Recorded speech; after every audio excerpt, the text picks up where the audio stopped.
Hi viewers, ఈ video వచ్చేసి తిరుమలలో రథసప్తమి గురించి డీటెయిల్స్. తిరుమలలో రథసప్తమి ఘనంగా వైభవంగా జరుగుతుంది. సాధారణంగా బ్రహ్మోత్సవాలలో స్వామివారు రోజుకి ఒక వాహనంపై దర్శనమిస్తే రథసప్తమి ఒక్కరోజే స్వామివారు 7 వాహనాలలో 7 వేరువేరు అలంకారాలతో మాడవీధుల్లో ఊరేగింపులో దర్శనమిస్తారు. ఇది నేడుగా చూడటం నిజంగా అద్భుతం.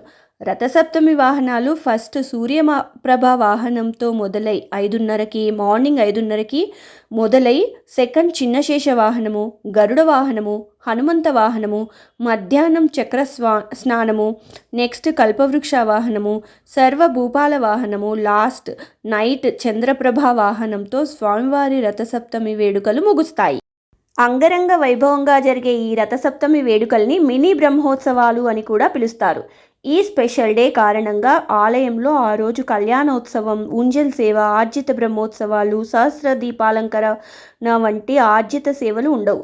ఇక రథసప్తమి నాడు ప్రతి వాహనం ముందు చాలా రకాల కల్చరల్ గ్రూప్స్ వాళ్ళు డ్యాన్స్, కూచిపూడి, డోలు వాయించేవాళ్ళు, దేవుళ్ళ వేషాలు వేసిన వాళ్ళు, కొందరు కోలాటం గ్రూప్స్ కోలాటం ఆడుతూ డ్యాన్సులు చేస్తూ ముందుకి అంటే స్వామివారి వాహనం ముందు వెళ్తూ ఉంటారు.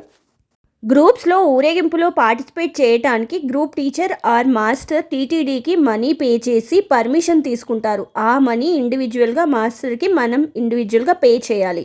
ఇది కూడా ఒక ఆర్జిత సేవలానే భగవంతుడికి టీటీడీకి పే చేయాలి. ఫ్రీగా డ్యాన్స్ కోలాటంకి పర్మిషన్స్ ఉండవు. టెంపుల్లో దర్శనం అయినా travel charges and accommodation, food అన్నీ కూడా మన పర్సనల్ ఖర్చుతోటే వెళ్ళాలి. ఇది మనం ఆ భగవంతుడికి చేసే సేవ.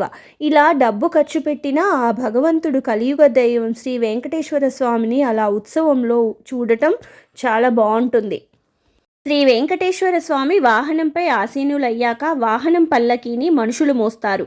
మాడవీధులలో టెంపుల్ ముందు వాహన పల్లకి స్టార్ట్ అయ్యి టెంపుల్ చుట్టూ ప్రతి side north, east, west, south తిరిగి టెంపుల్ ముందుకి మళ్ళీ వచ్చి వాహన మండపంలోకి స్వామి వాహనంలో వెళ్ళిపోతారు.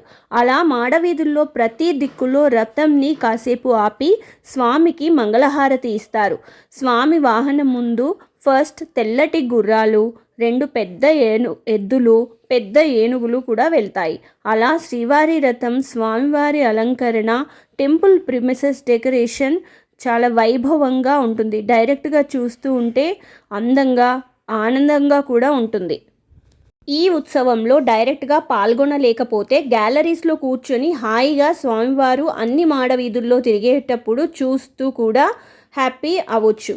అన్ని వైపులా పెద్ద పెద్ద గ్యాలరీస్లో ప్రశాంతంగా కూర్చొని స్వామివారి ప్రతి వాహనం, ఆ భగవంతుడు, ఆ డెకరేషన్స్ని అంతా లైన్గా చూడొచ్చు. ఇలా గ్యాలరీలో వాళ్ళకి వాలంటీర్స్ ద్వారా వాటర్, ఫుడ్, బాదం మిల్క్ అలాంటి ప్రసాదాలు అన్నీ దాదాపు 14 రకాల ప్రసాదాలు టీటీడీ వాళ్ళు పంచి పెడతారు.